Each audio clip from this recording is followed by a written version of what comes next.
Bro present ఉన్న ఈ జనరేషన్లో అయితే డివోర్స్ అనేది చాలా కామన్ అయిపోయిందన్నమాట. అటు నార్మల్ పీపుల్స్ కూడా అసలు చాలా కామన్గానే డివోర్స్ తీసుకున్నారు. అండ్ సెలబ్రిటీస్ అయితే మాత్రం మనం రీసెంట్గానే చాలా కేసులు అయితే చూసాం. అండ్ ప్రజెంట్ ఎప్పటి నుంచో కొన్ని రూమర్స్ అయితే వస్తాయన్నమాట. ఐశ్వర్య అభిషేక్ బచ్చన్ మధ్య కొంచెం డిస్టెన్స్ వచ్చేసింది, వాళ్ళు కూడా డివోర్స్ తీసుకోబోతున్నారని కూడా. అండ్ ఐ థింక్ 1-2 ఇయర్స్ అయితే ఈ న్యూస్ సర్క్యులేట్ అవుతూనే ఉంది. బట్ వాళ్ళైతే అఫీషియల్గా ఎక్కడ మేము మా మధ్య గొడవలు అయినాయి, సో మేము డివోర్స్ తీసుకోవాలని ఎక్కడ చెప్పట్లేదు. కానీ కొన్ని ఫంక్షన్లో అయితే మాత్రం వేరువేరుగా కనిపిస్తున్నారు. అంటే దానికి తోడు ఇప్పుడు కూడా అభిషేక్ బచ్చన్ గారు పెట్టినటువంటి ఒక పోస్ట్ చూస్తే అరే నిజంగానే వీళ్ళిద్దరు విడిపోతున్నారేమో అని మరొకసారి హింట్ ఇచ్చాడని కూడా చాలా మంది అనుకుంటున్నారు. అయితే ఈ విషయము ఇప్పుడు కాదు, దాదాపు గత సంవత్సరం నుంచి కూడా సోషల్ మీడియా నడుస్తుంది. ఎట్లా అంటే ఇంకా అభిషేక్ బచ్చన్ అండ్ ఐశ్వర్య ఇద్దరు కూడా విడిపోతున్నారు, వీళ్ళిద్దరి మధ్య ఇంకా వివాహ బంధం తెగిపోయింది అని చెప్పేసి. సో దానికి ఎప్పటికప్పుడు వాళ్ళ కుటుంబ సభ్యులందరూ కూడా ఇది నిజం కాదని వాళ్ళు ఎన్నిసార్లు చెప్పినా కూడా, మీడియా ముందుకు వచ్చి స్వయంగా వాళ్ళే మాట్లాడినా కూడా వీళ్ళు మాత్రం అదే విధంగా రాస్తున్నారు. అంటే జనాలు లేని దాన్ని రుద్దడానికి ట్రై చేస్తున్నారా లేదా? ఇప్పుడు వాళ్ళ పర్సనల్ స్పేస్ వాళ్ళకు ఉంటుంది, పర్సనల్ విషయం వాళ్ళకు ఉంటుంది.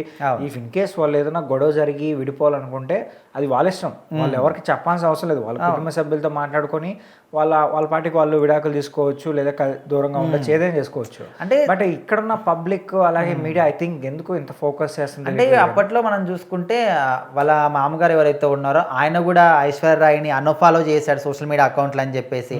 అండ్ అనంత అంబానీ పెళ్లి కూడా ఐశ్వర్య రాయ్గా ఒంటరిగా వెళ్ళిందని చెప్పేసి. సో ఈ విధంగా వాళ్ళే కూడా కొన్ని హింట్లు ఇస్తున్నారు, మనం అర్థం చేసుకోలేకపోతున్నాము. కుటుంబంలో చిన్న గొడవలు కామన్ అండ్ చిన్న డిస్టర్బెన్సెస్ అయితే వస్తాయి. దానికి డివోర్స్ వరకు వెళ్తారా అంటే మాత్రం కాదు. అంటే చాలా సందర్భాల్లో ఐశ్వర్య రాయ్ ఇలాంటి వచ్చిన తర్వాత కూడా ఇప్పుడు అంటే వాళ్ళందరూ కూడా వాళ్ళ పాపతో కలిసి ఆరాధ్యతో కలిసి కూడా కొన్ని ఫారెన్ ట్రిప్స్ కూడా వెళ్ళారు. ఆ ఫోటో చూసిన తర్వాత అప్పటికప్పుడు లేదు వీళ్ళు బాగానే ఉన్నారని చెప్పేసి మళ్ళీ వెంటనే ఇంకొకటి ఏదైనా కనిపించేసరికి లేదు మళ్ళీ విడిపోతున్నారని. అయితే ఇప్పుడు అభిషేక్ బచ్చన్ తన సోషల్ మీడియాలో ఒక పోస్ట్ పెట్టాడు. ఎట్లా అంటే నాకు ఇష్టమైన వాళ్ళందరికీ కూడా వాళ్ళకి ఇష్టమైన అన్ని కూడా నేను ఇచ్చేసాను, ఇక నాకు ఒంటరిగా ఉండాలనిపిస్తుంది అనే విధంగా ఒక పోస్ట్ పెట్టాడు. సో దాన్ని చూసి ఖచ్చితంగా ఇప్పుడు మళ్ళీ ఏదైనా జరిగిందేమో, ఒంటరిగా ఉండాలని అనుకుంటున్నాడు కాబట్టి విడిపోవాలనుకుంటున్నాడేమో, ఇంకా విడాకులు తీసుకుంటారు, ఇంకా వాళ్ళ మనసులో ఇదే ఉంది, అందుకోసమని ఈ పోస్ట్ పెట్టాడని చెప్పేసి మళ్ళీ ఇప్పుడు దీన్ని తెర మీద తీసుకొచ్చారు. అంటే వాళ్ళు ఎప్పటికప్పుడు లేదురా బాబు మేము కలిసే ఉంటున్నాము అని చెప్పేసి ఎప్పటికప్పుడు వాళ్ళు చెప్తున్న కొద్దీ అంటే వాళ్ళ పర్సనల్ ఇష్యూని కూడా వీళ్ళ పర్సనల్గా తీసుకొని వీళ్ళే చెప్తున్నారు తప్ప వాళ్ళు మేము కలిసే ఉంటాంరా బాబు మాకు అలాంటి ఏమీ లేదని వాళ్ళే చెప్పినప్పుడు కూడా వీళ్ళు పట్టించుకోవట్లేదు.